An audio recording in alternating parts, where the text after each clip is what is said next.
Halo teman-teman, bantu channel ini untuk berkembang ya. Klik tombol subscribe dan jangan lupa untuk like and share video ini. Terima kasih dan selamat mendengarkan.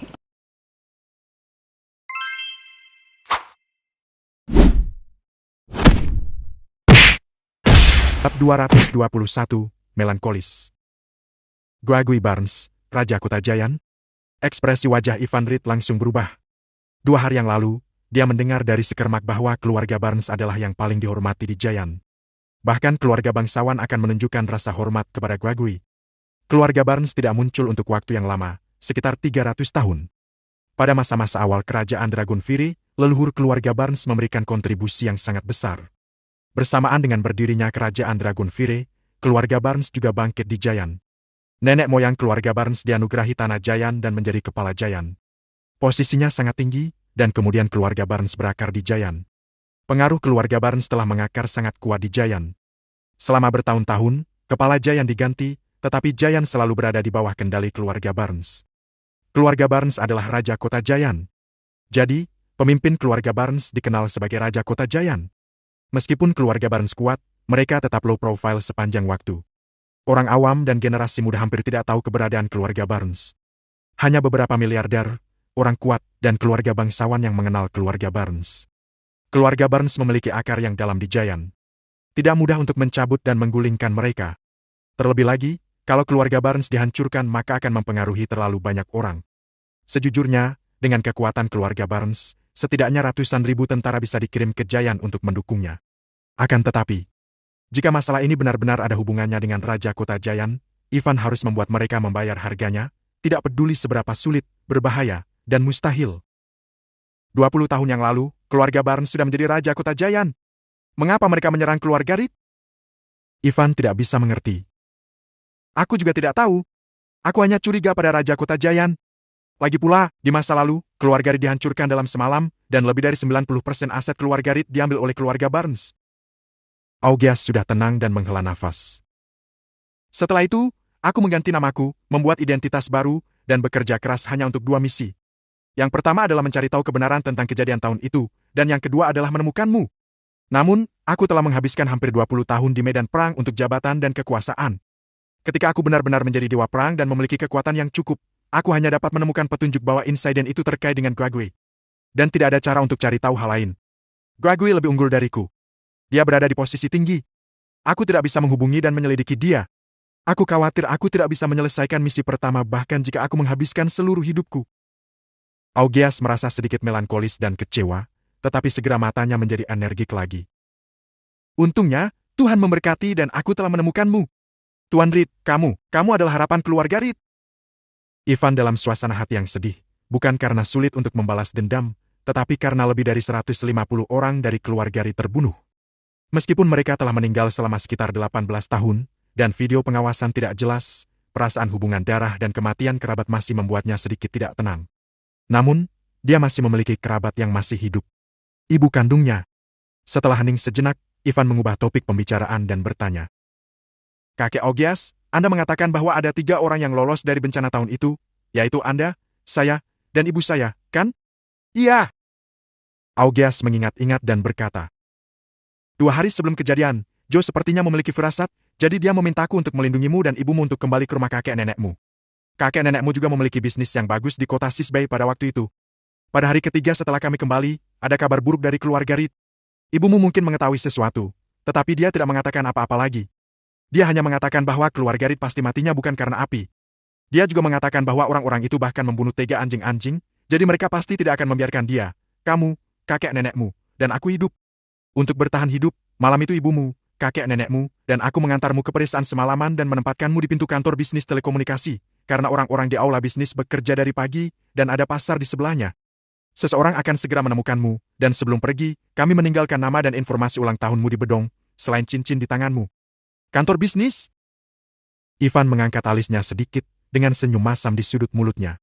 Sepertinya ibunya tidak berbohong padanya, dan dia benar-benar menjemputnya ketika pergi ke sana untuk membayar tagihan telepon. Setelah menenangkanmu dan atas permintaan kuat ibumu maka ibumu dan aku, serta kakek nenekmu berpisah. Jika kita pergi bersama, kita semua mungkin akan terbunuh. Namun jika kita berpisah, kita mungkin akan selamat. Sejak lalu, aku belum melihat mereka dan kamu lagi. Augeas baru saja pulih dari penyakit serius. Dia tampak sedikit lelah karena berbicara terlalu banyak dalam satu napas, dan dia tampaknya memiliki ketakutan yang tersisa ketika dia mengingat peristiwa masa lalu, dan wajahnya yang penuh perubahan tampak putih pucat yang mengerikan.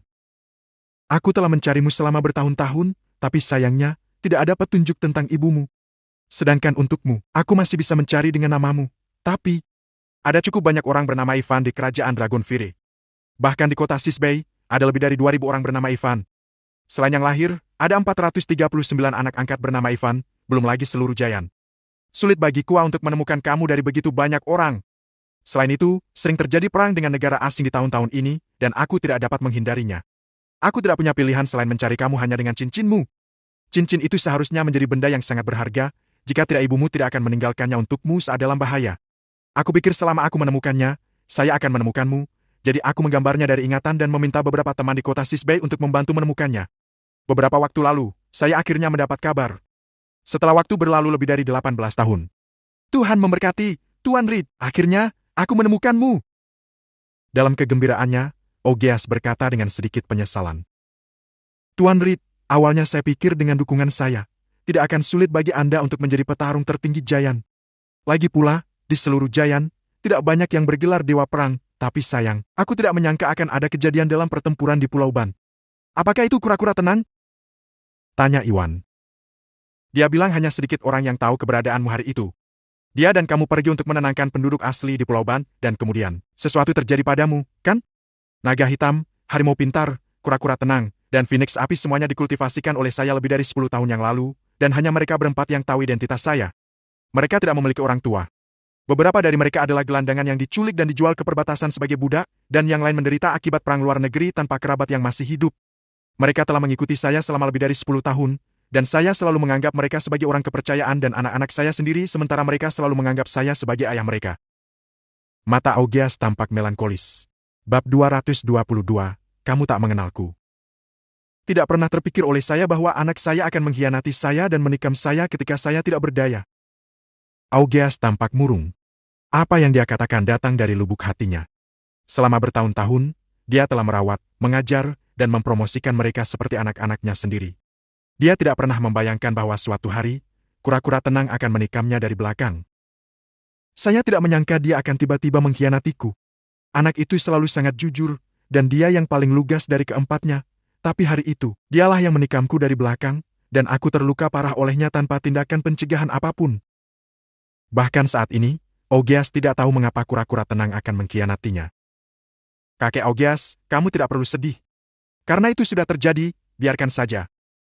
Setelah Ivan selesai berbicara, dia tidak bisa menahan senyum masam. Kata-katanya adalah omong kosong. Dia lanjut berkata, saya mendengar dari harimau pintar bahwa pembunuhan ini ada hubungannya dengan identitas saya, kan? Ya. Augeas mengangguk dengan hati-hati.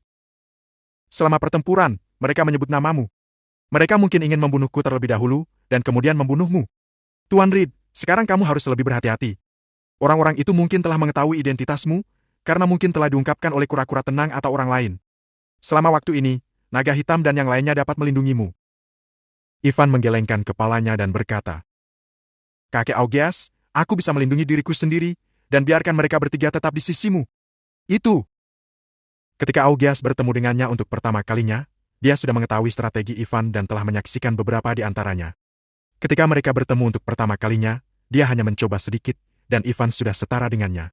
Dia berusia di bawah 20 tahun dan memiliki keterampilan semacam ini, jadi dia memang sangat kuat dan tidak membutuhkan perlindungan naga hitam. Adapun Augeas, sekarang dia tidak memiliki keterampilan bela diri dan bahkan kehilangan identitasnya sebagai dewa perang. Nyawanya dipertaruhkan, jadi dia benar-benar membutuhkan seseorang untuk melindunginya. Tuan Reed, apa yang akan Anda lakukan selanjutnya? Tanya Augeas. Meskipun dia tidak lagi kuat, dia telah mengalami banyak hal di dunia persilatan dan dapat memberikan beberapa nasihat. Saya pergi ke Giant 2 hari yang lalu. Ivan menyesuaikan suasana hatinya, menekan kebencian atas genosida itu untuk saat ini, dan dengan sabar berbicara tentang apa yang terjadi di Giant. Setelah dia selesai berbicara, Augeas mengerutkan kening dan berkata, Tuan Reed, Anda benar-benar membuat masalah. Begitu Anda pergi ke sana, Anda telah menyinggung keluarga bangsawan dan keluarga kuat keempat. Itu bukan salahku. Ivan cemberut. Saya tidak memprovokasi mereka, tetapi mereka membuat masalah bagi saya. Apa yang bisa saya lakukan? Beruntung orang tua dari keluarga Mak tidak melawanmu. Lain kali, jangan terlalu impulsif. Apa yang dikatakan Ivan membuat Augias gemetar ketakutan. Dia secara alami mengerti betapa kuatnya keluarga bangsawan itu. Meskipun kekuatan pribadimu kuat, itu benar-benar terlalu tidak signifikan dibandingkan dengan keluarga bangsawan, tidak peduli seberapa kuat kamu. Kali ini, lelaki tua itu memilih untuk menyerah, bukan hanya karena kamu kuat, tetapi juga karena kamu telah menyelamatkan nyawanya. Keluarga Mak adalah keluarga bangsawan baru dan mereka tidak suka pertempuran dan mereka tidak ingin status mereka turun. Jika kamu menemui keluarga bangsawan lainnya, bersiaplah karena kamu mungkin saja akan memancing pertempuran sengit. Apakah ini sangat serius? Ivan bertanya-tanya, dan dia tidak merasa bahwa keluarga bangsawan itu kuat. Selama dia cukup kuat, semuanya bisa diselesaikan dengan mudah, bukan? Kekuatan satu orang, dibandingkan dengan kekuatan keluarga, benar-benar tidak signifikan. Kata Augias perlahan. Tuan Reed, pikirkanlah, Anda memang tak tertandingi dalam kemampuan Anda sendiri, termasuk kedokteran dan seni bela diri, tapi bagaimana dengan orang-orang di sekitarmu? Ibu angkatmu, istrimu, dan kerabatmu? Bisakah kamu menjaga mereka setiap waktu? Jika keluarga kuat itu mengambil tindakan terhadap mereka, bagaimana kamu harus menghadapi mereka? Ivan terdiam. Dia tidak memikirkan hal itu. Menurutnya, jika seseorang berani menyakiti keluarga dan teman-temannya, maka dia harus membayar harganya. Mungkin Anda berada di Giant dan Anda masih menghadapi orang-orang dari keluarga ini, tetapi bawahan mereka telah pergi ratusan mil, atau bahkan ribuan mil jauhnya, ke teman-teman Anda. Augias khawatir Ivan akan sangat menderita dalam hal ini di masa depan, dan kata-katanya bijaksana, bahkan sedikit serius. Keluarga bangsawan di Giant, bahkan keluarga bangsawan baru seperti keluarga Mak, dapat mempengaruhi setiap desa, kota, kabupaten, dan kota di Giant. Pimpinan mereka mengirim pesan dari rumah, dan dalam 5 menit, bawahan mereka akan mengambil tindakan. Tuan Reed, bagaimanapun juga, kekuatan satu orang terbatas. Saat Augias berbicara, dia berjalan ke perangkat teh di aula dan mulai membuat teh. Hal pertama yang harus Anda lakukan adalah memulai dari awal lagi dan menarik serta mengembangkan sekelompok orang. Orang-orang ini mungkin tidak banyak membantu Anda secara pribadi, tetapi pada saat-saat kritis, mereka dapat melindungi apa yang ingin Anda lindungi.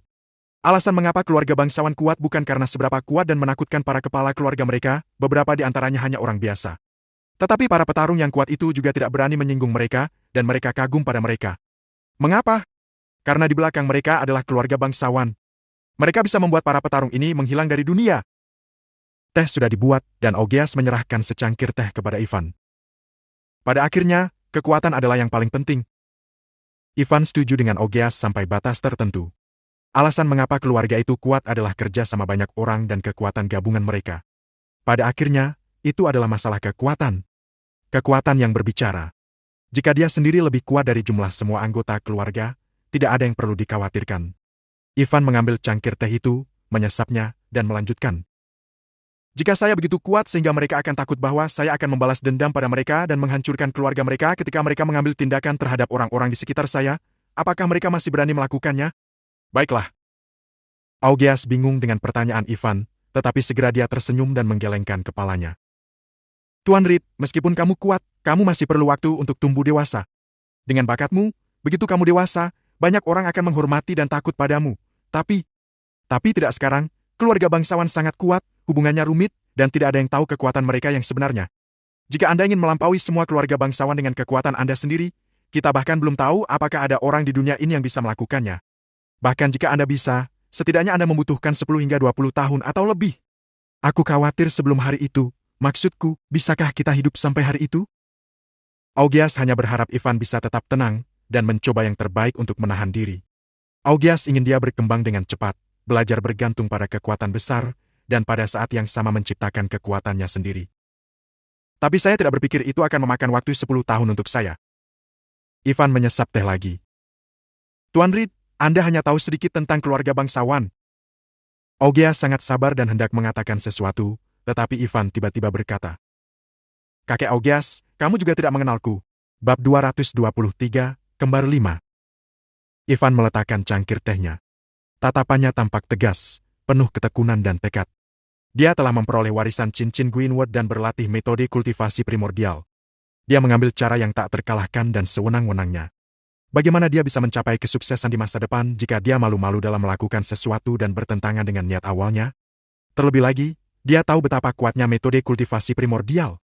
Dia tidak hanya membual tentang ingin melampaui mereka yang disebut sebagai keluarga bangsawan.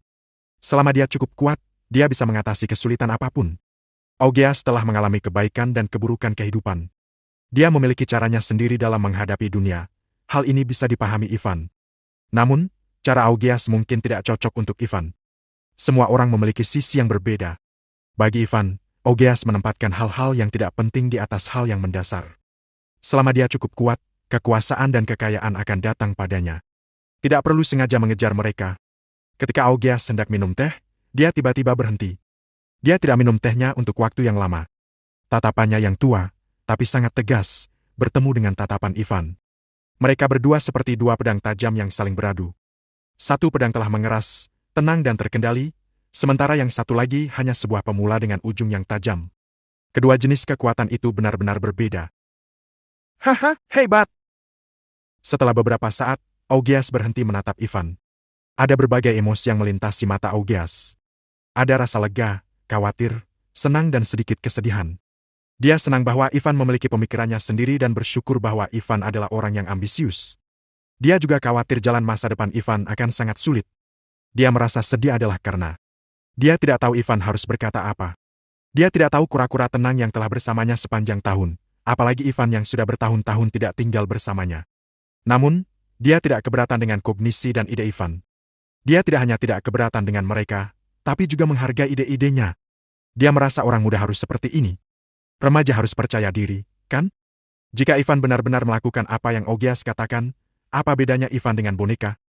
Sebaliknya, tidak ada harapan untuk Ivan seperti itu.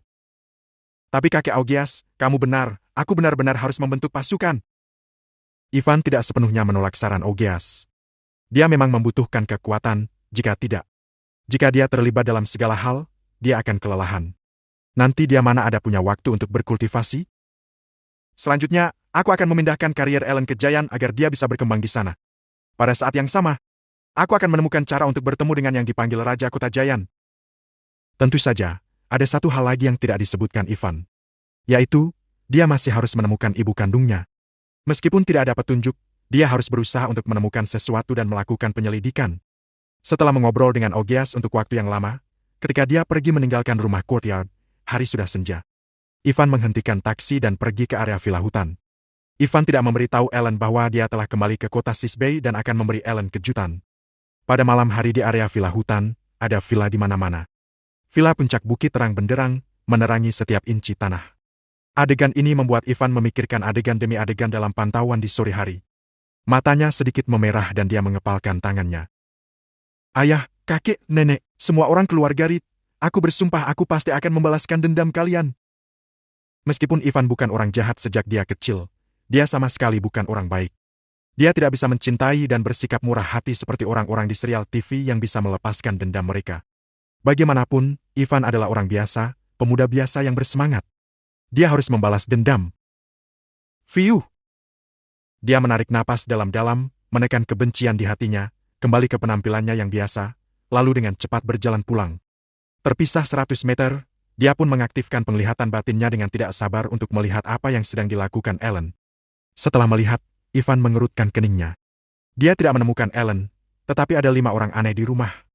Setiap 5 orang ini berdiri di arah yang berbeda. Semuanya berpakaian hitam dan bersembunyi di kegelapan. Napas mereka tertahan. Orang biasa atau beberapa petarung tidak akan bisa menemukan mereka. Ellen tidak ada di dalam, tetapi ada orang-orang ini. Jangan-jangan. Apakah telah terjadi sesuatu pada Ellen? Jantung Ivan berdebar. Kemudian, matanya tampak ganas dan dia berjalan menuju ke villa selangkah demi selangkah. Villa itu sunyi senyap. Seakan-akan tidak ada orang di dalam. Dia membuka pintu lalu masuk dengan anggun. Dia berjalan ke sofa di aula lalu duduk. Dia berkata dengan tidak sabar. Apakah kalian ini tikus? Aku tahu kalian sedang bersembunyi. Karena kalian telah datang ke sini, keluarlah.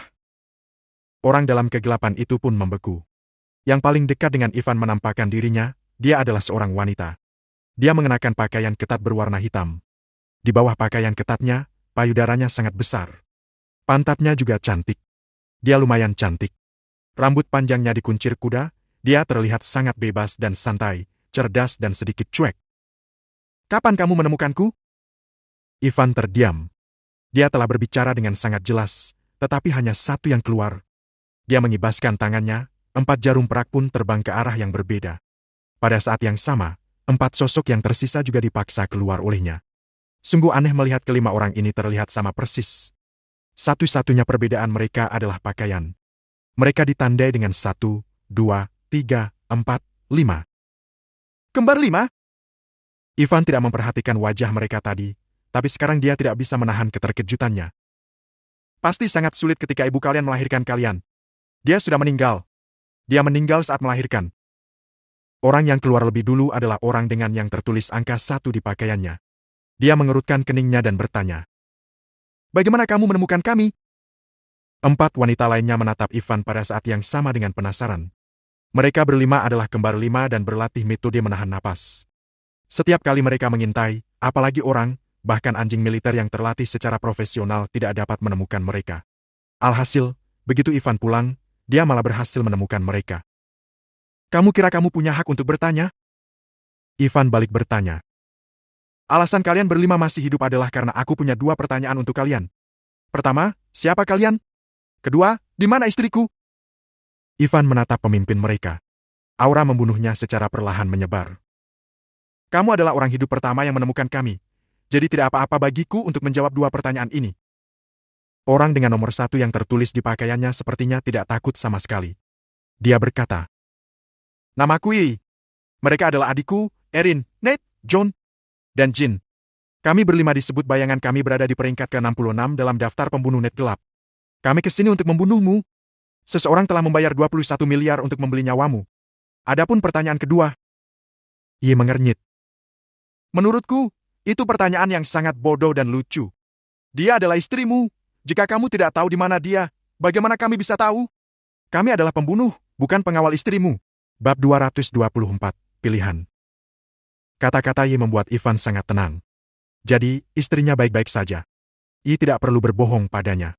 Mereka tidak saling mengenal dan Yi melihat Ivan seolah-olah dia sedang melihat orang mati. Tidak perlu bagi mereka untuk berbohong kepada orang mati. Jadi, Ivan mengeluarkan ponselnya di depan 5 orang itu dan menelepon Ellen.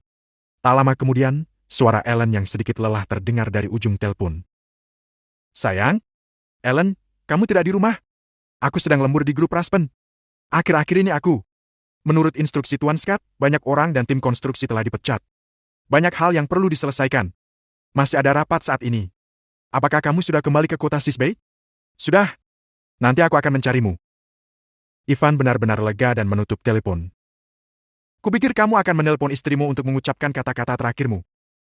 Suara Yi terdengar datar. "Apakah kamu pikir kamu masih bisa menemuinya? Siapa yang memintamu untuk membunuhku?" Ivan tidak menjawabnya, tetapi berkata, 21 miliar terlalu sedikit. Aku akan membayarmu 42 miliar. Kalian pergi membunuhnya." "Wah, sepertinya kamu orang kaya." John, yang tertulis angka 4 di tubuhnya, berkata dengan aneh. "Aku sangat tertarik, tapi sayangnya, orang-orang di web gelap tidak akan mengungkapkan identitas mereka ketika mereka mempublikasikan pembunuhan. Bahkan transaksinya menggunakan mata uang virtual. Selain itu, kami adalah pembunuh berprinsip." Tambah Jin. "Benarkah?"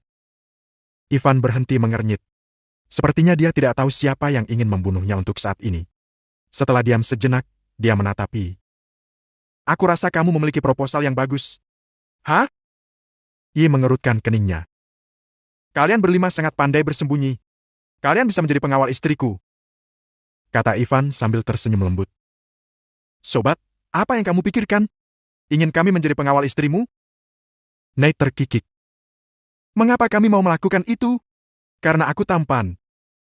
Ivan berkata dengan gembira. "Selain itu, ada alasan lain yang tidak bisa kalian tolak. Betulkah?" tanya Erin. "Apa alasannya?" "Sudahlah, jangan buang waktu lagi. Ayo bunuh dia." Aura membunuh melintas di mata dingin Yi. Setelah dia selesai berbicara, tubuhnya langsung bergerak dan dia bertindak dulu. Erin, Nate, John dan Jin seperti memiliki telepati. Mereka bertindak pada saat yang hampir sama. Kelima sosok itu seperti ular berbisa dalam kegelapan, mereka mendekati Ivan dengan cerdas dan cepat. Bila 2 sisi 20 inci diarahkan ke kepala, atrium, leher, perut dan kaki Ivan. Kecepatan 5 orang itu sangat cepat. Mereka berjarak 8 meter dari Ivan. Dalam waktu kurang dari 1 detik, ujung pedang mereka sudah hendak mengenai Ivan. Ivan tetap tidak bergerak. Dia duduk dalam diam dan membiarkan pedang mereka jatuh. Bu! Bu! Bu! Terdengar suara benda jatuh berturut-turut. Kelima wanita itu terpana di tempat, masing-masing tampak terkejut. Pedang tajam mereka tidak dapat menghancurkan pertahanan Ivan. Selama setengah detik, kelimanya tampak melakukan telepati. Bilah tajam mereka seperti mesin pemotong, memotong tubuh Ivan. Sret! Baju Ivan langsung koyak. Bagian selangkangan Ivan juga terpotong buka. Pisau tajam Jin pun diarahkan ke testisnya. Cantik, ini perbuatan yang tidak baik. Ivan menjepit pisau tajamnya dengan 2 jari dan mudah. Pada saat ini, bilah tajam itu hanya berjarak 0,01 mm dari testis Ivan. Meskipun akan baik-baik saja kalau ditusuk, Ivan masih merasa testisnya dingin. Kalian keterlaluan. Tidak apa-apa hanya menindasku, tapi kalian tidak boleh menindas testisku. Ivan menggerakkan jarinya sedikit. Klang! Tiba-tiba, bilah 2 sisi Jin patah menjadi 2 bagian. 4 orang lainnya masih belum bisa melukai Ivan. Mereka hanya berhasil memotong beberapa helai rambut. Saat ini, mereka berlima baru menyadari betapa menakutkannya Ivan. Selama seluruh proses, Ivan hanya duduk di tempat tanpa bergerak. Mereka diizinkan untuk menyerang, tapi mereka tidak bisa melukai Ivan sedikit pun. Bagaimana mereka bisa membunuhnya? Apa dia ini manusia? Mundur! Yi berteriak. Dia ketakutan dan kelimanya segera mundur, mencoba untuk melarikan diri. Kalian sudah datang! Jangan pikir kalian bisa pergi! Ivan berdiri. Kelima wanita itu cepat, tapi Ivan lebih cepat. Tiba-tiba, dia sudah berdiri di depan kelima wanita itu. Kelima wanita itu menyerang lagi, tetapi kali ini Ivan mengatupkan kedua tangannya dan senjata mereka sudah diambil tanpa memahami apa yang telah terjadi. Ivan melemparkan mereka keluar seperti sampah. Lalu, plak! Plak! Plak! Ivan mengayunkan jarinya ke 5 wanita itu seperti pedang. Dalam sekejap, mereka merasa tubuh mereka melemas, kemudian mereka tanpa sadar sudah berbaring di tanah. Mereka tidak bisa mengerahkan sedikit pun kekuatan. Wajah kelima wanita itu menjadi sangat masam. Mereka tidak pernah menyangka kalau target mereka akan begitu kuat. Mereka diberitahu bahwa Ivan adalah orang biasa. Sialan penerbit misi itu, apakah ini orang biasa yang dia sebut? Ini adalah alasan mengapa kalian tidak bisa menolak? Ivan dengan mudah menangani kelima orang itu seolah-olah dia sedang menggertak siswa sekolah dasar. Dia bahkan tidak berkeringat. Kalian harus memilih antara menjadi pengawal istriku dengan gaji tahunan 21 miliar atau mati di sini. Pilihlah. Oh, omong-omong, jika kalian mengikutiku, aku bisa membuat kalian lebih kuat. Ivan mengeluarkan ponselnya untuk melihat waktu. Saat ini sudah hampir pukul 8:30 malam. Aku akan memberi kalian 3 menit untuk memikirkannya. Sejujurnya, kelima wanita ini sangat bagus. Cantik dan kuat. Dari keterampilan dan napas mereka, kelima orang ini berada di dewa perang. Mereka tidak lebih lemah dari naga hitam, harimau pintar dan phoenix api. Usia mereka juga di bawah 30. Tidak banyak petarung yang bisa mencapai dewa perang. Orang yang bisa mencapai dewa perang di usia 30-an lebih jarang. Jika mereka berlima bisa menetap, Ivan tidak akan lagi mengkhawatirkan keselamatan Ellen. Aku akan mengganti pakaianku dulu. Aku akan kembali lagi nanti dan berharap kalian sudah bisa memberiku jawaban. Ivan melirik baju dan celananya yang telah compang-camping dibuat oleh kelima wanita itu. Dia memutuskan lain kali dia tidak akan diam saja dan membiarkan orang lain menyerangnya. Pakaiannya tidak akan bisa diganti setiap saat. Walaupun kelima orang itu sudah tidak bisa bergerak. Namun, mereka masih bisa berbicara. Mereka menatap punggung Ivan yang menjauh. Wajah mereka semua memucat dan mereka sangat terkejut. Orang ini hanya seorang remaja. Menurut data, dia baru berusia 18 atau 19 tahun. Bagaimana dia bisa begitu kuat? Tidak, ini seharusnya tidak disebut kuat, tetapi gila. 5 dewa perang telah menyerangnya pada saat yang sama, tapi bahkan kulitnya tidak tergores. Dia master tingkat apa? Mulut jin kering. Di antara kelima saudara ini, dia paling keras kepala dan suka bermain. Kakak, dia sangat kuat. Bagaimana kalau kita mengikutinya dan membuat dia menjadi pria kita? Jin, apa yang kamu katakan? Kamu benar-benar menyukai semua pria. Nate telah berusaha untuk mendapatkan kembali kendali atas tubuhnya, tapi dia terus gagal. Kakak, apa yang harus kita lakukan sekarang? Bab 225, Peringatan. Erin dan Joan juga menatapi. Di antara 5 bersaudara, Jin adalah yang paling baik, Joan yang paling dingin, Nate yang paling pantang menyerah, Erin yang paling kuat, Yi yang paling pintar, tenang, dan dia adalah pemimpin dari kelimanya. Apakah kita masih punya pilihan sekarang? Yi tersenyum dengan pahit. Jangan melihatnya ceroboh dari awal sampai akhir. Sebenarnya, dia sama sekali tidak peduli dengan kita berlima. Jika kita tidak setuju, kita akan mati. Apakah kalian ingin mati? Aku tidak mau. Jin menggelengkan kepalanya. Aku belum jatuh cinta, aku tidak ingin mati. Apa yang kamu takutkan? Aku juga tidak pernah, tapi aku memilih mati. Nate meronta. Walaupun aku harus mati, aku akan menggigitnya. Erin berkata. Bukankah kita sudah mengantisipasi akan ada situasi seperti hari ini sejak kita menjadi pembunuh? Benar. John mengangguk. Kita punya pilihan, mengapa kita harus mati? Yi berbaring di tanah dan berkata. Dan dia bilang dia bisa membuat kita lebih kuat. Pernahkah kalian berpikir apa yang bisa seorang berusia 18 atau 19 tahun yang lebih kuat dari Dewa Perang capai? Setelah mengatakan itu, 4 lainnya langsung terdiam. Seorang master berusia 18 atau 19 tahun yang melampaui Dewa Perang memang sangat kuat. Kekuatan macam ini memiliki prospek masa depan yang tidak terbatas. Meskipun kelima orang tersebut memiliki kepribadian yang berbeda, mereka memiliki tujuan yang sama, yaitu menjadi lebih kuat. Sebagai petarung, mereka berharap memiliki pencapaian. Untuk tujuan ini, mereka terus berjuang dan berpartisipasi dalam misi pembunuhan di web gelap. Jalan ini tidak mudah, dan kehidupan mereka dalam bahaya setiap saat. Jika menjadi pengawal bisa membuat kita lebih kuat, kenapa tidak? Kata Yi dengan tenang. Keempatnya terdiam. Yi benar. Yang paling penting adalah meskipun mereka tidak takut mati, mereka tidak ingin mati. Mereka jelas punya pilihan, mengapa mereka memilih untuk mati. Apa kalian sudah selesai berpikir? Pada saat ini, Ivan telah mengenakan jas dan keluar. Jas ini dibeli saat Cassie membawanya ke pesta dansa sekermak. Jas itu membuat Ivan terlihat seperti seorang CEO yang berwibawa. Matanya dalam dan tajam, dan tubuhnya ramping dengan ketinggian lebih dari 180 cm. Dengan wajah tampannya Ivan, dia tampak seperti pejabat tinggi dan orang kaya. Dia berjalan keluar dan kelima wanita itu menatapnya pada saat yang bersamaan. Pakaian Ivan benar-benar berbeda dari 3 menit yang lalu.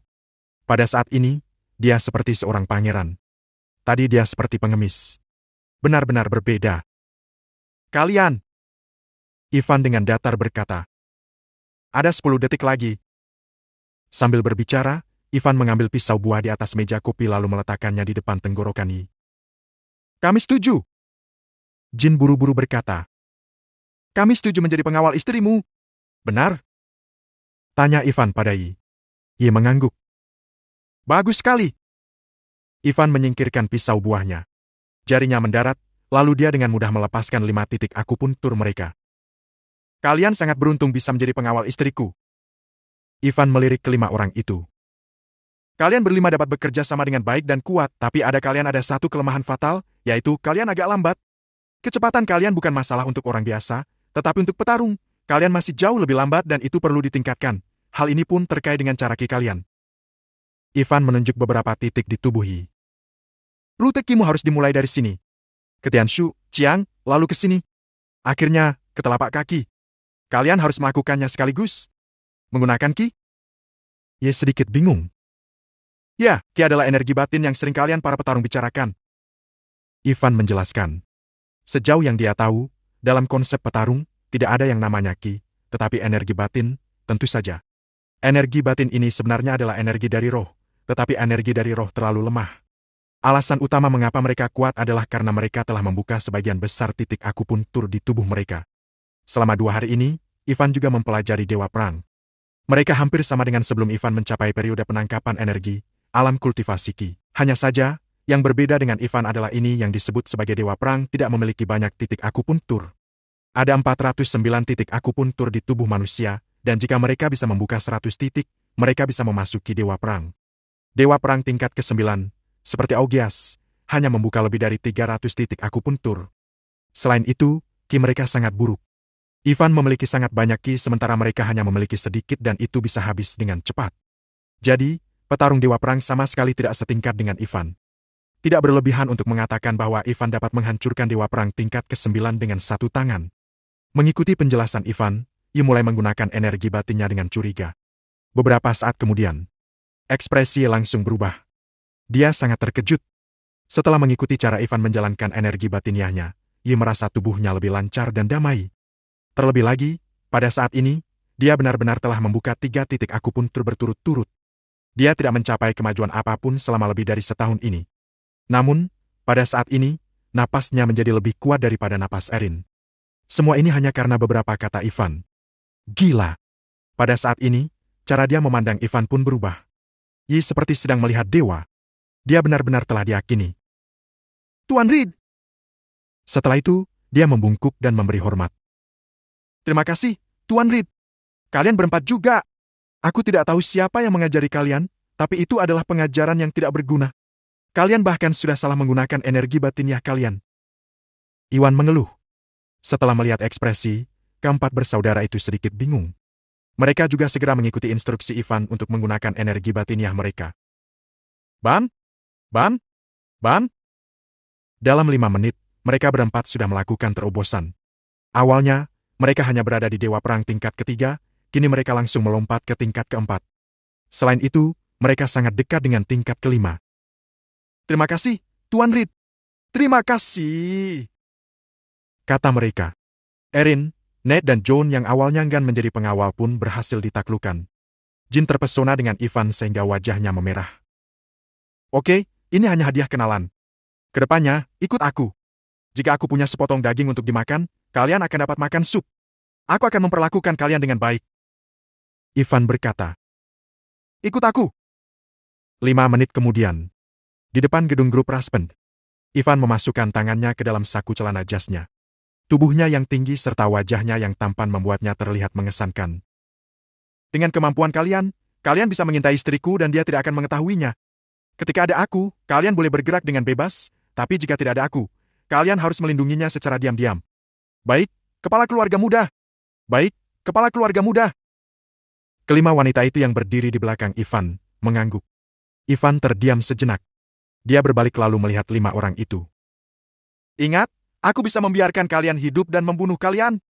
Jika kalian berani membangkang, aku akan langsung tahu dan membiarkan kalian mati dengan tragis. Bab 226, Membunuh Sandera. Kepala keluarga muda, jangan khawatir, kami akan setia padamu. Jawab Yi. Baguslah. Ketika suara Ivan terdengar, dia sudah memasuki grup Raspend dan menghilang dari pandangan 5 orang itu. Apa yang dia katakan barusan, tentu saja hanyalah bualan. Jika mereka berlima melarikan diri saat dia tidak berada di sini, atau jika mereka menyerang Ellen, maka dia benar-benar tidak bisa berbuat apa-apa. Dia hanya seorang diri. Bagaimana mungkin dia bisa memperhatikan begitu banyak hal? Alasan dia mengatakan demikian hanyalah untuk menakut-nakuti mereka. Ivan tidak bisa melakukannya saat ini, tetapi itu tidak berarti bahwa dia tidak akan bisa melakukannya di masa depan. Kekuatannya telah mencapai tingkat 2 periode penangkapan energi. Dia hanya perlu mencapai tingkat 5 periode penangkapan energi untuk membuat jimat yang lebih banyak dan kertas jimat lebih kuat. Ketika saat itu tiba, tidak akan sulit baginya untuk mengendalikan orang dengan menggunakan jimat. Aku harus meningkatkan kekuatanku secepat mungkin. Gumam Ivan pada dirinya sendiri. Ivan sudah lama tidak menemukan energi dari roh yang begitu kuat semenjak terakhir kali dia mendapatkan rumput itu. Dia juga sudah lama tidak mempunyai terobosan pada kekuatan dan alamnya karena kurangnya energi dari roh. Raja Kota Giant jelas lebih kuat dari Dewa Perang. Jika aku ingin membalas dendam, aku harus mencapai alam yang lebih tinggi. Selama periode penangkapan energi, kultivator yang berada di tingkat 1 hingga tingkat 5 kebal terhadap pedang dan senjata. Ketika mencapai tingkat 5, mereka tidak hanya akan menguasai lebih banyak metode tapi juga mempelajari metode spiritual. Contohnya trik luar biasa seperti metode pemicu guntur. Tapi premis dari segalanya adalah adanya terobosan. Begitu dia mencapai tingkat yang lebih tinggi, semua petarung akan bisa dibunuh olehnya dalam waktu yang sangat singkat. Ini juga merupakan alasan mengapa dia membantah Augeas hari itu, yang tidak mengerti metode mengerikan seperti apa yang dia praktikkan. Lift menuju ke atas. Ivan berjalan ke arah kantor ketua. Dia merasa heran ketika menemukan Ellen di kantor. Ellen mengenakan setelan formal sutra hitam dan sepatu hak tinggi. Meskipun dia duduk di sana dengan pakaian pekerja kerah putih perkotaan, dia tampak lebih cantik daripada aktris populer. Ivan membuka pintu, diam-diam mendekatinya dan memeluknya dari belakang. Ah! Ellen merasa sangat ketakutan sehingga tubuhnya gemetar. Dia mencoba melepaskan diri secara tidak sadar. Dia baru bisa tenang dan membiarkannya memeluk setelah mengetahui bahwa orang itu adalah Ivan. Bajingan, kamu membuatku takut. Sembari berbicara, dia tidak melupakan pekerjaannya dan menandatangani dokumen. Sayang? Ucap Ivan pelan. Apakah kamu merindukanku beberapa hari ini? Bagaimana menurutmu? Ellen sangat terganggu oleh Ivan sehingga dia tidak bisa bekerja, jadi dia hanya bisa meletakkan dokumennya, berbalik dan duduk di meja, lalu menghadap Ivan yang sangat tampan dalam setelan jas. Setelah beberapa saat, dia berkata, "Bagaimana keadaan di Janan akhir-akhir ini? Tuan Scott menelpon dan mengatakan bahwa dia akan memindahkan grup ke sana, kan? Ya, kota Sisbe terlalu kecil. Untuk mengembangkan bisnis, grup harus dipindahkan ke Janan. Hanya di sanalah grup bisa berkembang dengan baik," kata Ivan sambil memeluk Ellen. "Lalu apakah kita masih membutuhkan perusahaan yang kita daftar di kota Sisbe? Tidak untuk sekarang." Wash! Suara robekan sutra yang tiba-tiba terdengar membuat Ellen terkejut. Dia bangkit dari meja dan berjongkok, lalu membuka bibir merahnya. "Lebih baik pergi ke Janan. Kota Sisbe adalah tempat kecil. Bahkan jika kita menjadi nomor 1 di kota Sisbe, kita masih tidak ada apa-apa di Janan." Ivan menatap Ellen. "Kebetulan sekali, kali ini ketika aku pergi ke Janan, aku bertemu Elena dan Folly lagi dan sekalian memberi mereka pelajaran. Aku dengar bahwa keluarga Pamer di Janan juga telah mengusir mereka. Jangan mengungkit tentang mereka di saat seperti ini," kata Ellen dengan samar. "Aku tidak ingin mendengar apapun tentang mereka." "Baiklah." Di kantor, suara percakapan kedua orang secara perlahan-lahan menjadi lebih kecil dan interaksi fisik yang lebih banyak terjadi di antara mereka. Yi dan 4 orang lainnya tersipu. Mereka akhirnya mengerti mengapa Ivan mengatakan bahwa ketika dia ada di sana, mereka bisa bergerak dengan bebas. Memang benar, yang terjadi di sini tidak cocok untuk dilihat orang luar. Namun, Jin memperhatikan mereka dengan seru, sambil mengintip sekali-sekali dan bergumam. "Kelihatannya menyenangkan sekali." Gedung grup Raspen menyala terang. Meskipun keluarga Pamer telah mengusir Scarlett dan keluarganya, penindasan mereka terhadap grup Raspen tidak pernah berhenti. Selama waktu ini, grup Raspen mengalami pengunduran diri staf tingkat tinggi, masalah yang disebabkan oleh pekerja tingkat rendah dan berbagai insiden yang muncul satu demi satu. Bukan hanya Ellen yang bekerja lembur, tetapi Ingrid, CEO grup Raspen, masih berada di sana pada malam hari dan menangani pekerjaan yang tak ada habisnya. Waktu menunjukkan sekitar pukul 12 malam. Dia masih sibuk menandatangani beberapa dokumen penting dan memberikan instruksi. Grup Raspen terlalu kacau akhir-akhir ini sehingga dia harus turun tangan dan menangani banyak hal secara langsung. Setelah jam 12 lewat, dia akhirnya menyelesaikan pekerjaannya dan bersiap untuk pulang. Namun, ketika dia baru saja keluar dari gerbang grup Raspen, sebuah mobil van hitam tiba-tiba berhenti di depannya dan beberapa pria kuat bergegas dan mengangkatnya masuk. Selama seluruh kejadian itu, Ingrid bahkan tidak punya waktu untuk berteriak. Kemudian mobil van itu segera pergi. 2 jam kemudian. Ding dong! Pada jam 2:36 malam, telepon di kantor ketua grup Raspen tiba-tiba berdering. Ellen, yang sudah kelelahan, mendengar panggilan telepon seolah-olah dia telah menemukan penyelamatnya. "Sayang, angkat telepon. Bajingan mana yang menelpon selarut ini? Abaikan saja. Mari kita tangani nanti." Ivan sangat bersemangat. Bagaimana dia bisa membiarkan Ellen pergi seperti ini? Dia sudah lama menantikan hari ini. Telepon berdering 3 kali dan tertutup 3 kali. Ketika telepon berdering untuk keempat kalinya, Ivan baru pergi untuk mengangkat telepon. "Siapa kamu? Apakah kamu tidak tidur di tengah malam? Apakah kamu sudah gila?" Di seberang telepon. Tidak ada respon. Setelah beberapa saat, sebuah suara yang sangat garang terdengar. "Siapa kamu? Di mana Ellen? Biarkan dia menjawab telepon. Brengsek!" Ivan mengutuk dan menutup telepon. Di Janan. Di sebuah gedung yang terbengkalai dan bobrok, seorang pria kuat melihat telepon, tertegun dan berteriak kepada sekelompok orang yang sedang makan barbeque di kejauhan. "Sialan, bos! Orang yang menjawab telepon menutup telepon dan memarahi aku." Setidaknya ada 50 atau 60 orang dari mereka. Mereka sedang makan barbeque atau bermain kartu. "Bangsat!" Di kerumunan, pria yang dipanggil sebagai bos sedang makan barbeque. "Telepon lagi, ketika ada yang mengangkat, langsung saja lakukan apa yang diperlukan. Jangan bicara omong kosong." "Baik." Pria itu menelpon nomor itu lagi. Pada saat yang sama, di dalam gedung grup Raspen, telepon berdering lagi. "Sayang, tanyakan saja padanya ada apa. Mungkin mereka memiliki sesuatu yang mendesak," kata Ellen. "Grup Raspen sedang ramai baru-baru ini, apapun bisa terjadi." "Oh, baiklah." Ivan mengangkat telepon lagi. Kali ini, sebelum dia bisa berbicara, terdengar raungan dari telepon. "Aku tidak peduli siapa kamu. Beritahu Ellen bahwa kita telah mengikat Ingrid. Jika dia ingin menyelamatkannya, bawa 35 miliar untuk menebusnya besok. Jangan lapor polisi." Kalau kamu berani lapor polisi, kami akan membunuhnya. Bab 227, tidak profesional. Di seberang telepon, orang yang sedang berbicara itu berteriak sangat keras hingga suaranya pecah. Setelah memberi peringatan, dia tidak memberi Ivan kesempatan untuk berbicara dan langsung menutup telepon. Bip! Ingrid diculik! Ellen mendengar raungan pria itu tadi, raut wajahnya tampak khawatir. Mungkin. Ivan mengerutkan kening. Beraninya orang-orang ini menculik CEO dari grup Raspen. Ellen, jangan khawatir, mereka mungkin adalah penipu. Coba hubungi Ingrid dulu. Ellen segera mengeluarkan ponselnya dan menelepon Ingrid dan telepon kantor Ingrid. Namun, semuanya tidak terhubung. Ellen langsung panik. Ivan, tidak ada yang menjawab. Apa yang harus kita lakukan? Sebelum Ivan bisa menjawab, dia menghela nafas dengan tak berdaya. Ingrid diculik. Apa yang bisa dilakukan Ivan? Dia bukan lagi kepala keluarga muda dari keluarga dewa perang seperti di masa lalu, dia hanyalah orang biasa. Jangan bilang menyelamatkan orang, dia harus langsung turun tangan mengelola perusahaan besar seperti grup Raspen. Dia tidak tahu bagaimana menangani penculikan. Selain itu, Ellen adalah penjabat ketua grup Raspen. Jika ada sesuatu yang terjadi pada CEO grup Raspen, maka seharusnya dia yang bertanggung jawab. Ellen kembali tenang dengan cepat dan mengenakan pakaiannya. Sayang, tunggu di sini, aku akan pergi ke kantor polisi sekarang. Mereka mengatakan bahwa jika aku berani memanggil polisi, mereka akan membunuh Ingrid. Ivan mengingatkan. Jangan khawatir, kelompok orang ini tidak profesional, seharusnya ini adalah pertama kalinya mereka menculik seseorang. Tidak profesional? Ellen bingung. Ya, mereka hanya mengatakan bahwa mereka menginginkan uang, tapi tidak mengatakan bagaimana cara memberikannya kepada mereka. Menurut tingkat pengawasan bank-bank besar saat ini, ada dua cara bagi mereka untuk mendapatkan uang dengan lancar. Salah satunya adalah virtual dan yang lainnya adalah uang tunai.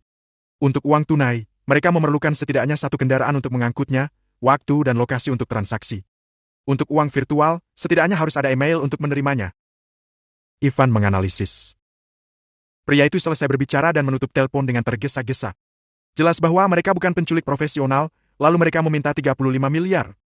Sayang, itu bukan angka bulat. Apakah ada hubungannya dengan bisnis grup Raspen? Penculik sungguhan biasanya meminta uang tebusan yang berupa angka bulat. Apalagi ditambah dengan cara kerja mereka yang tidak profesional. Ivan menduga bahwa penculikan ini mungkin terjadi karena suatu alasan. Seperti yang dia duga, setelah dia baru saja menyelesaikan kata-katanya, Ellen berkata dengan kaget. 35 miliar, ini? Bukankah ini dana proyek yang diselesaikan 3 hari yang lalu? Dana proyek? Benar. Ellen berkata. Grup Raspen sangat kacau baru-baru ini. Tuan Scott mengambil hampir semua dana untuk membeli saham. Aku tidak tahu bagaimana berita itu tersebar. Banyak mandor yang memimpin pekerjanya untuk meminta dana proyek. Sesuai peraturan, dana ini awalnya diberikan setahun sekali, tetapi mereka berpikir bahwa grup Raspen tidak memiliki uang dan sudah tidak bisa bertahan lama sehingga mereka datang untuk meminta dana proyek dengan tergesa-gesa. Dalam 2 hari terakhir, lebih dari 200 miliar telah dialokasikan untuk dana proyek saja. Aku mengingat dengan sangat jelas bahwa 35 miliar ini adalah dana proyek ististe tahap 3 karena aku menyetujuinya pada siang hari 2 hari yang lalu. Ellen dilahirkan untuk menjadi seorang pengusaha dan dia memiliki ingatan yang baik. Dia dapat dengan jelas mengingat semua akun yang dia urus dan berbagai kontrak yang ditandatangani oleh grup. Dia bahkan tahu siapa yang dia temui dan apa yang dia makan dalam 3 hari. Dia tidak akan melupakan hal-hal itu dengan mudah. East Estate tahap 3 dibangun di atas sebidang tanah perumahan yang diakuisisi oleh grup Raspen tahun lalu. Bangunan telah selesai, hanya instalasi elevasi, air, dan listrik yang tersisa. Karena itu, penanggung jawab proyek meminta dana proyek pada siang hari 2 hari lalu. Ellen tidak menunda sedikit pun. Walaupun dananya terbatas, dia menuliskan cek sebesar 35 miliar. Uangnya sudah diberikan, apakah? Mata Ellen sedikit menyipit. Mengapa mereka masih meminta dan menculik Ingrid? Memikirkan hal ini, Ellen bergegas ke meja dan memeriksa profil manajer umum East Estate tahap 3 dari buku alamat karyawan. Manajer umumnya adalah Mark Lee. Dia adalah seorang karyawan yang sudah bekerja 5 tahun di grup Raspen. Ellen menyerahkan cek itu kepadanya. Dia menghubungi nomor teleponnya. Dengan cepat, telepon terhubung. Namun, tidak ada seorang pun yang menjawab. Setelah dia menelpon 2 kali, telepon itu langsung mati. Ellen sangat bertekad. Dia menyadari ada sesuatu yang salah dan segera memeriksa kontak darurat beserta dengan alamat rumah Mark. Lalu, dia segera menelpon Austin yang bukan hanya sopir Lark, tapi juga teman dan pengawalnya. Terlebih lagi, dia adalah pemimpin bawah tanah terkuat di distrik baru Sis Bay dan pemimpin Partai Freeman. Austin, pergilah ke gedung 3 Violet Estate, Jalan Website nomor 62 sekarang dan temukan seorang pria bernama Mark Lee dan istrinya Tina Lee. Jika kamu menemukannya, segera tahan mereka.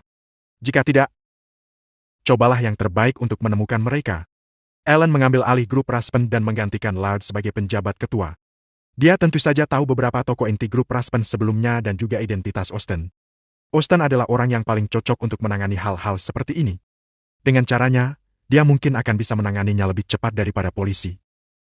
Selain itu, kirim beberapa orang untuk mencari mandor dan pekerja yang bekerja di bawah Mark. Aku akan mengirimkan informasinya kepada kamu nanti di WhatsApp. Ingrid telah diculik. Kita harus mencari tahu kemana mereka membawanya. Oke, aku akan segera melakukannya, kata Austen dengan tegas dan dia tidak mengajukan pertanyaan lainnya lagi. Setelah menutup telepon, Ellen segera mengirim informasi ke Austen dan kemudian segera pergi ke ruang keamanan dengan cepat untuk memeriksa CCTV dan mencoba mencari jejak Ingrid. Ellen memang wanita yang kuat. Dia bekerja dengan penuh semangat dan tekad. Ketika menghadapi peristiwa besar seperti ini, dia tidak panik sama sekali. Dia mengatur semuanya dengan lancar, teratur, dan jelas. Melalui berbagai petunjuk, dia dengan cepat menemukan tempat Ingrid diculik dari CCTV. Plat mobilnya tertutup. Ellen mengirim rekaman CCTV itu ke akun WhatsApp Austen dan mengirim pesan kepadanya. Austen, cari mereka sesuai petunjuk ini. Cepat! Pada saat itu, sekretaris Ellen bergegas datang ke ruang keamanan. Ellen Leval, telepon di kantormu berdering. Ellen dan Ivan saling memandang dan segera kembali ke kantor. Aku akan mengangkatnya. Ellen menarik napas dalam-dalam dan menjawab telepon. Halo, ini Ellen. Ellen Leval, akhirnya kamu menjawab telepon. Suara orang yang menelpon sebelumnya meraung. Saya akan memberi Anda 3 jam untuk menyiapkan 28.154 Bitcoin dan mengirim kodenya ke email ini. Jika aku tidak menerimanya, aku akan membunuh Ingrid. Setelah itu, dia memberikan akun emailnya. Bitcoin adalah sejenis mata uang virtual. Satu keping bernilai sekitar 1,2 miliar dan 28,15 Bitcoin bernilai sekitar 35 miliar. Oke, jangan sakit Ingrid. Aku akan segera mengatur pembelian Bitcoin, kata Ellen. Bitcoin perlu dibeli melalui pasar mata uang dan kodenya akan diperoleh setelah pembelian. Melalui cara ini, tidak ada alamat transaksi yang bisa dilacak. Mata uang virtual ini banyak digunakan di web gelap dan email yang digunakan untuk menerima kode biasanya merupakan email sementara. Setelah mata uang ditransfer, bahkan jika kita tahu siapa penerimanya, kejahatan mereka tidak akan meninggalkan bukti. Aku memperingatkanmu. Jangan main-main atau Ingrid akan mati secara mengenaskan, kata pria itu dengan tegas. Uang ini seharusnya adalah uang hasil jerih payah kami. Namun, grup Raspen berutang kepada kami dan menolak untuk membayar. Para pekerja di bawah kami semua mendesak untuk mendapatkan uang. Jika kami tidak memberikannya, kami akan mati. Ellen Leval, kami tidak punya pilihan. Aku harap kamu tidak memaksa kami untuk melakukan hal bodoh. Baik, kalian jangan khawatir. Ellen sangat yakin bahwa orang-orang itu adalah pekerja dari East Estate tahap 3. Dia tidak menjelaskan bahwa dia telah memberikan uang itu. Tidak peduli apakah mereka menerima uang atau tidak ada gunanya mengatakannya pada saat ini. Hal yang paling penting adalah menstabilkan mereka dan memastikan agar mereka tidak melakukan hal-hal bodoh. Pada saat yang sama, Austen mengirim pesan WhatsApp. Mark Lee telah menghilang, istri dan anak-anaknya ada di rumah. Aku belum tahu apa yang terjadi. Aku telah menyelidiki keberadaannya melalui kenalanku dan dia seharusnya masih berada di kota Sis Bay. Mobil van-nya ditinggalkan di pinggir jalan dan untuk saat ini tidak ada jejak Nona Hasara. Ellen membaca pesan itu dan membalas dengan memintanya untuk melanjutkan pencarian. Pada saat yang sama, dia berkata kepada para penculik di telepon dengan tegas. 3 jam kemudian, aku akan mengirim kode ke email kalian. Sebelum Ellen selesai berbicara, Ivan mengirimkan pesan singkat kepadanya. Suruh mereka melakukan panggilan video untuk membuktikan bahwa Ingrid baik-baik saja. Setelah melihat pesan itu, Ellen merasa bahwa yang dikatakan Ivan benar dan langsung mengubah nada suaranya. Tapi, syaratnya adalah kamu segera membiarkanku melakukan panggilan video dengan Ingrid dan membiarkan aku tahu bahwa dia masih hidup dan tidak terluka. Bab 228 Januari Gan menindas orang jujur. Kota Jayan. Dalam sebuah gedung terlantar dan bobrok. Penculik yang menelpon Ellen mendengar permintaannya dan meminta nasihat kepada pemimpin. Seperti yang dikatakan Ivan, mereka memang bukan penculik profesional tapi orang awam. 57 orang di sana hanyalah sekelompok pekerja mandor di lokasi konstruksi. Mereka menerima proyek East Estate tahap 3 lebih dari setahun yang lalu. Grup Raspen jelas menuntut percepatan penyelesaian proyek. Seluruh proyek dijadwalkan untuk selesai dalam 2 tahun. 2 tahun bisa dikatakan cukup terburu-buru. Jika proyek selesai seperti yang diharapkan dan menerima pembayaran, Mandor akan menghasilkan banyak uang. Proyek yang mendesak pasti keuntungannya tinggi. Oleh karena itu, meskipun grup Raspen memiliki aturan untuk membayar dana proyek setahun sekali, mereka juga bersedia mengambil risiko dan merekrut orang di mana-mana. Dan mereka membayar upah pekerja mereka di muka terlebih dahulu. Di antara para mandor ada yang telah membayar ratusan juta, bahkan ada yang membayar hingga miliaran setahun. Tetapi saat ini, selain uang yang mereka bayarkan di muka, mereka masih memiliki utang upah kepada pekerja mereka lebih dari 32 miliar. Mereka menerima berita bahwa ada sesuatu yang salah dengan grup Raspen, dan mereka terus mendesak grup Raspen untuk membayarnya, tetapi uang itu tetap tidak dibayarkan. Tidak hanya itu, Mark Lee, manajer umum proyek tersebut, tidak bisa dihubungi. Para mandor menjadi gelisah. Mereka harus terus membayar upah para pekerja tetapi tidak punya uang. Dan jika mereka tidak membayar, para pekerja akan mencari mereka dan membuat masalah. Umumnya, para pekerja mandor adalah para warga desa sekampung halaman, jadi para mandor ini pun tidak bisa kabur. Karena putus asa, mereka akhirnya menculik Ingrid. Ya, pemimpinnya adalah San Mikkelsen, mandor yang membayar dan menginvestasikan paling banyak uang di antara para mandor, dan juga yang paling pintar di antara mereka. Dia memikirkannya dan berkata kepada orang yang menelepon. Beritahu Ellen Leval, kita bisa melakukan panggilan video. Aku akan menggunakan ponselku untuk melakukan panggilan video. Oke. Setelah mengatakan ini, San mengambil ponselnya dan pergi ke sebuah ruangan bobrok. Di depan pintu, ada lebih dari 10 orang yang berjaga. Ketika dia membuka pintu, Ingrid ada di dalam. Dia diperlakukan dengan baik. Ketika haus dia bisa minum air, dan bisa makan buah ketika lapar, selain itu dia bebas bergerak. Melihat San masuk, Ingrid berkata, Tuan Mikkelsen, memang ada beberapa masalah dengan keuangan grup Raspen, tapi percayalah kami bisa menyelesaikannya. Mengenai uang kalian, Nona Leval telah menyetujui untuk membayarnya. Aku sendiri yang memintanya, dia sudah menandatangani cek sekitar 20 miliar dan memberikannya kepada Mark. Uang kalian kemungkinan besar dibawa kabur oleh Mark. Grup Raspen pasti akan bertindak adil kepada kalian. Untuk apa bertindak begitu gegabah? Bu Hasara, kamu sudah mengucapkan kata-kata ini. Kata San dengan datar. Sekarang, kami tidak bisa menghubungi Mark, jadi apapun yang kamu katakan dengan mulutmu sendiri, kamu pikir kami akan percaya? Kami hanya menginginkan keadilan, hanya meminta 20 miliar. Uang ini mungkin tidak berarti apa-apa bagi Anda, tapi uang ini seperti nyawa bagi hidup kami. Bagi para pekerja kami, itu adalah biaya sekolah untuk anak-anak mereka, uang untuk orang tua mereka, dan untuk menyediakan kebutuhan keluarga. Apa kamu tahu? Di desa kami, ada seorang laki-laki berusia hampir 60 tahun, dia ikut dengan aku untuk bekerja. Putranya sekarang terbaring di rumah sakit, menunggu uang untuk operasi. Dia mengikuti aku karena dia mempercayai aku, tetapi sekarang aku tidak bisa membayar upahnya dan hanya bisa melihat kondisi putranya semakin buruk. Ada pekerja lain, dia tidak menikah, ibunya sudah berusia 80 tahun. Awalnya dia tinggal di rumah dan merawat ibunya, tapi karena aku mengatakan bahwa proyek ini akan memberikan uang yang banyak dan bisa membantunya memberikan kehidupan masa tua yang lebih baik, dia ikut denganku ke sini. Lalu, San berusia 40-an, tetapi rambut di pelipisnya sudah menjadi abu-abu. Lupakan saja. Kamu tidak akan mengerti ini. Nona Sarah, kamu masih muda dan sudah menjadi CEO grup Raspen di usia 20-an. Kamu dilahirkan untuk hidup dalam kondisi yang sangat baik. Kamu tidak akan pernah tahu bagaimana orang biasa seperti kami hidup, dan kami berjuang sepanjang hidup kami, hanya untuk membuat putra dan putri kami bisa merasakan setengah dari kehidupan yang kamu rasakan sekarang. Dengan senyum sedikit masam, San menyalakan rokok. Nona Sarah, kami sudah menelpon Ellen untuk meminta uang. Dia mengatakan dia ingin melakukan panggilan video dengan untuk memastikan keadaanmu. Aku harap kamu bisa bekerja sama.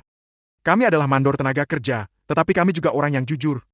Kamu seharusnya tahu, kamu tidak bisa memaksa orang jujur, hal akan menjadi sangat buruk jika mereka marah. San menatap Ingrid Hasara, menunggu balasannya. Ingrid tahu bahwa orang-orang ini tidak jahat, tetapi mereka terpaksa melakukannya. Dia terdiam beberapa saat, dan berkata, Uang yang kalian mau tidak besar, hanya 20 miliar. Jika kalian melepaskan aku dapat mentransfer uang itu dari rekening pribadiku. Selain itu, dana proyek pasti lebih dari 20 miliar kan? Ketika aku tiba di grup Raspen, aku akan memberikan semua uang yang kami hutangkan kepada kalian. Aku akan berpura-pura tidak ada yang terjadi malam ini, dan kalian masih memiliki kesempatan untuk mendapatkan uang. Bagaimana? Ingrid adalah wanita yang cerdas. Dia tahu apa yang dibutuhkan San dan yang lainnya, dan dia benar-benar berpikir bahwa mereka tidak perlu melakukan hal-hal ekstrem seperti ini. Aku harap kamu akan memikirkannya dengan hati-hati. Jika kalian melewati garis itu, tidak hanya hal ini akan memengaruhi kalian dan grup Raspen, tapi berdasarkan hukum kerajaan Dragonfire, juga akan memengaruhi masa depan dari 5 generasi keturunan kalian. Nona Hasara, aku tahu Anda memiliki hati yang baik. Begitu Ingrid selesai berbicara, San berkata, tetapi setiap utang memiliki pengutang. Bukan Anda yang berutang kepada kami. Jika kami memintanya darimu, apa bedanya kami dengan perampok uang? Dan jangan kira aku bodoh, Nona Hasara. Aku pernah mendengar rumor tentang cara Anda bekerja. San tahu bahwa Ingrid sangat pintar dan punya banyak trik. Jika dia benar-benar dibebaskan dan pergi mentransfer uang, siapa yang tahu jika terjadi sesuatu? Cara paling aman adalah meminta uang kepada Ellen. Aku hanya bertanya, maukah kamu bekerja sama? San bertanya lagi. Oke, aku akan berusaha. Ingrid menghela napas. Orang ini benar-benar keras kepala atau dia tidak percaya sama sekali. Ingrid pun tidak berdaya. Memang, dia telah menggunakan banyak metode bisnis dan mengelola banyak orang di grup Raspen selama ini. Wajar saja kalau San tidak mempercayainya. Mendapat jawaban Ingrid, San langsung melakukan panggilan video kepada Ellen.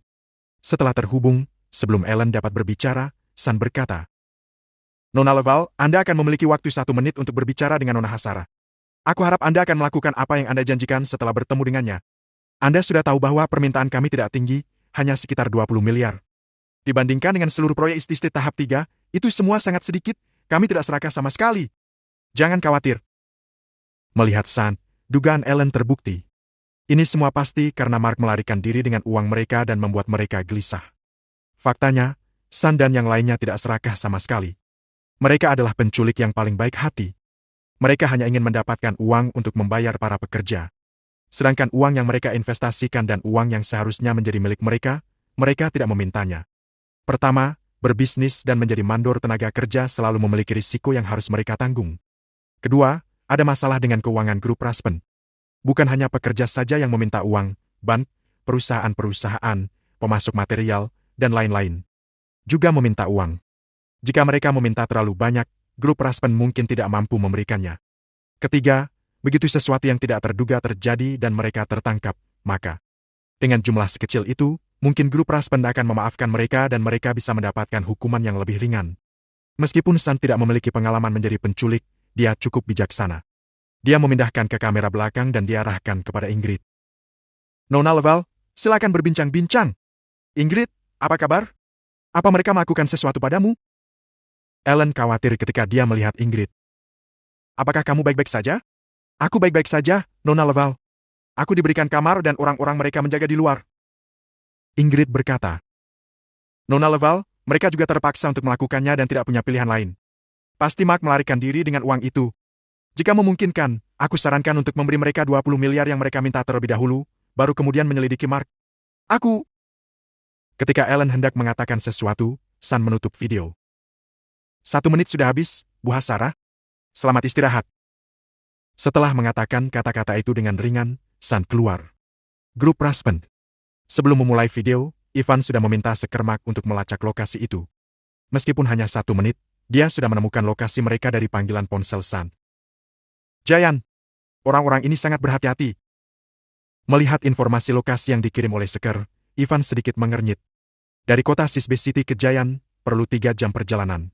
Bahkan jika ingin menyelamatkan orang, hal ini akan memakan waktu setidaknya 3 jam. Tetapi persyaratan penculik adalah mereka harus mendapatkan Bitcoin dalam waktu 3 jam. Sayang, tidak perlu khawatir soal Bitcoin. Semua akan mudah ditangani jika sudah memiliki lokasi. Aku akan meminta Tuan Scott untuk pergi dan memeriksanya. Ivan menghibur Ellen. Tetapi Ivan tidak menghubungi Lard, tetapi malah memberitahu Seker.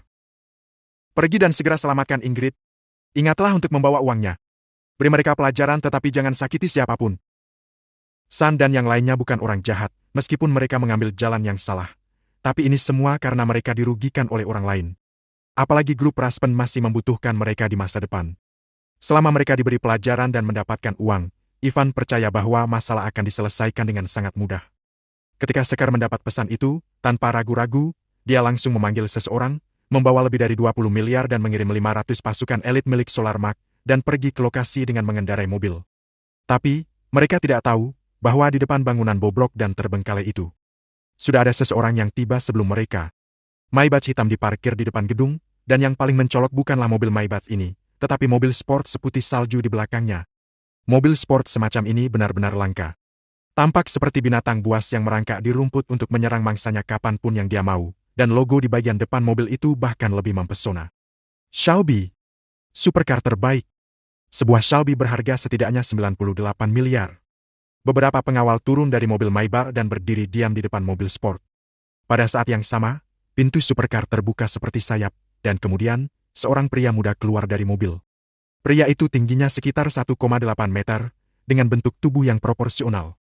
Tubuhnya ditutupi dengan barang-barang merek terkenal, dan bahkan kaos kakinya dibuat khusus oleh Louis Vuitton.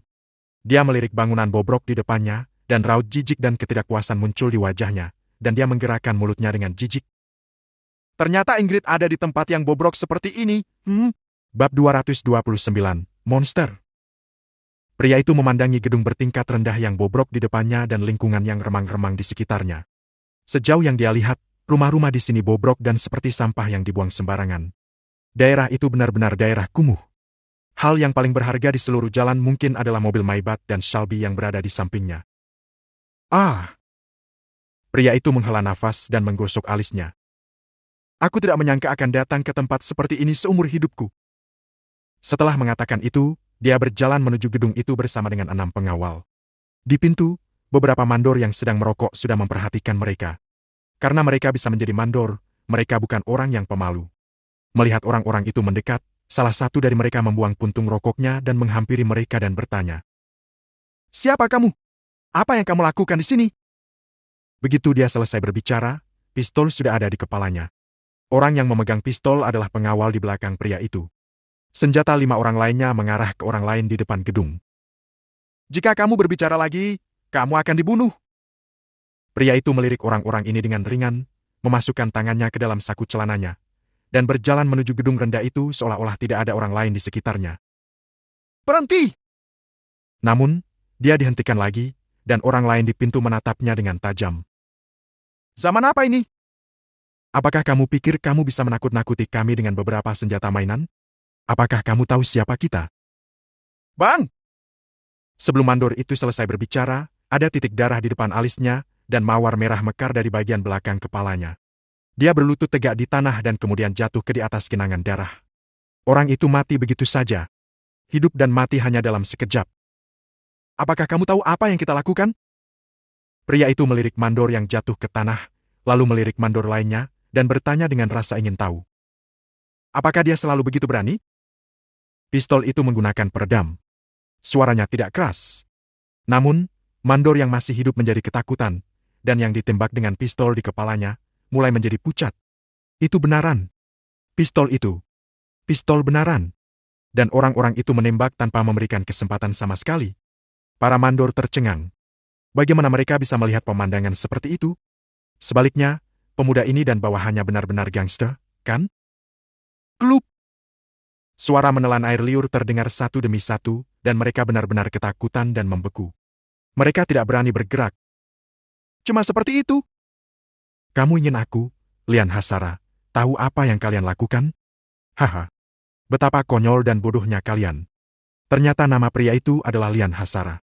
Dia sama sekali tidak memperhatikan orang-orang ini. Dari awal hingga akhir, dia tidak berhenti sedikit pun dan berjalan langsung ke arah gedung. Keenam pengawal itu mengikuti dari belakang.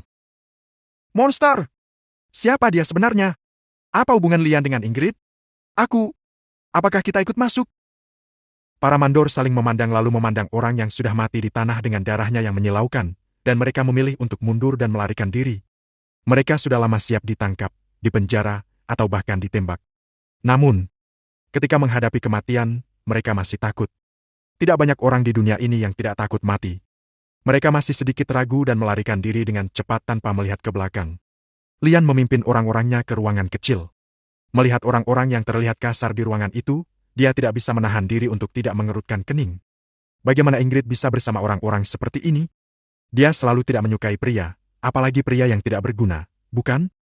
Begitu Lian masuk, pandangan lebih dari 50 orang di halaman langsung tertuju pada mereka.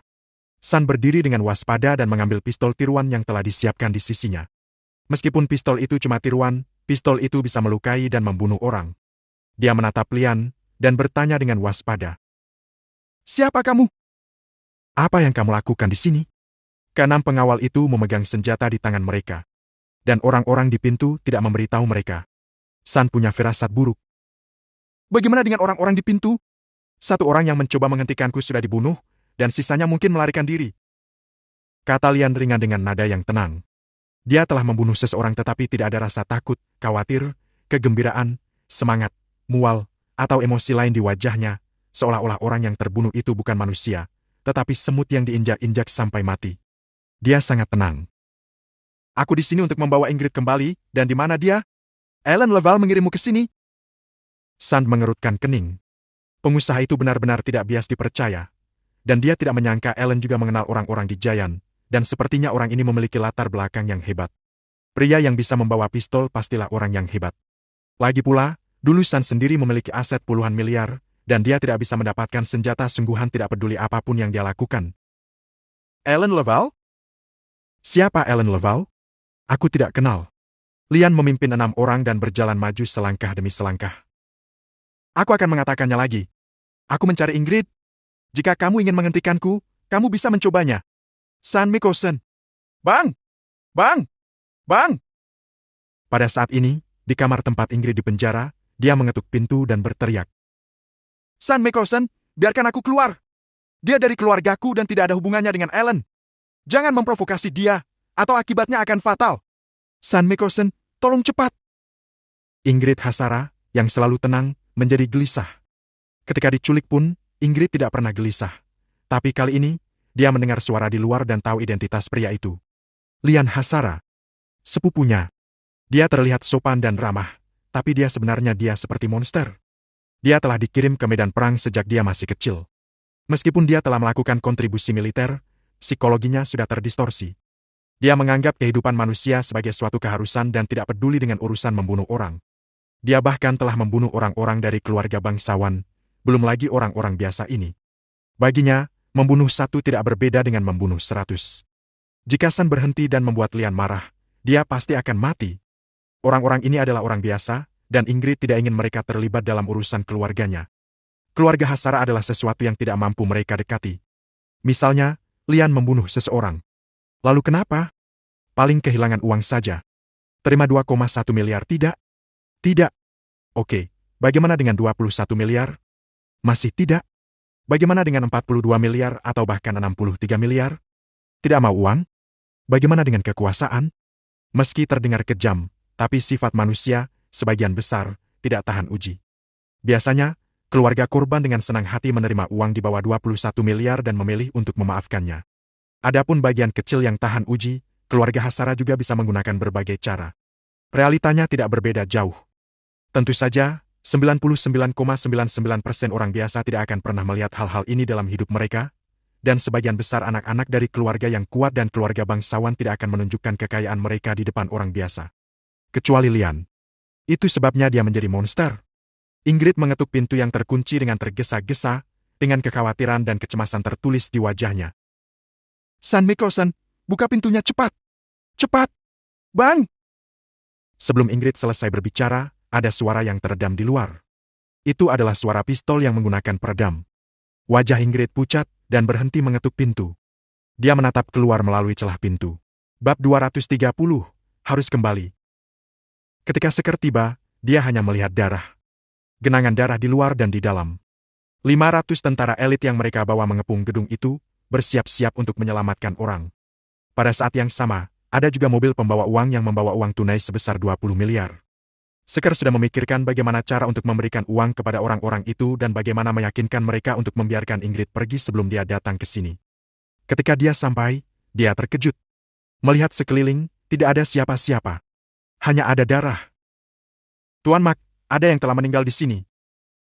Di sebelah Seker, seorang pria berseragam militer dengan ekspresi dan suara yang serius. Dia bernama Worlin, dan dia memiliki aura pembunuh. Bisa terlihat jelas bahwa dia pernah mengalami perang dan kematian. Sesuatu pasti telah terjadi. Kita terlambat. Aku juga bisa melihatnya. Kata Seker. Periksa dan lihat apakah ada jejak. Siap. Orang-orang yang dibawa oleh Seker tidak hanya pandai bertempur tetapi juga sangat pandai dalam penyelidikan. Mereka dapat dengan cepat menemukan petunjuk dari jejak di sekitar. Seker segera menelpon dan melapor kepada Ivan. Tuan muda, kami terlambat. Ada banyak jejak darah di sini. Dari jejak yang tersisa, kami menyimpulkan bahwa seseorang telah menembak di sini. Seharusnya ada sekitar 8 orang yang tewas. Nona Hasara juga menghilang, kami tidak dapat menemukannya. Apa? Ivan mengerutkan alis. Ada yang orang lain yang tiba lebih dulu dan membunuh orang di sana? Bisakah mencari tahu siapa yang melakukannya?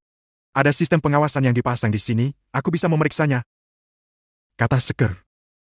Tapi Tuan Muda, mereka yang berani menembak dan membunuh orang mungkin bukan orang biasa. Aku butuh waktu, dan... Anda dan Tuan Ri tahu siapa yang terlibat dalam penculikan ini, bukan? Bisakah Anda mengirimkan informasi tentang mereka? Aku akan segera mengirimkannya padamu. Ivan melirik jam tangan. Saat itu pukul 4 pagi, dan dia menambahkan. Aku akan memberikan 5 jam, dan sebelum jam 9, aku perlu tahu apa yang telah terjadi. Siapa? 5 jam. Sudah lebih dari cukup.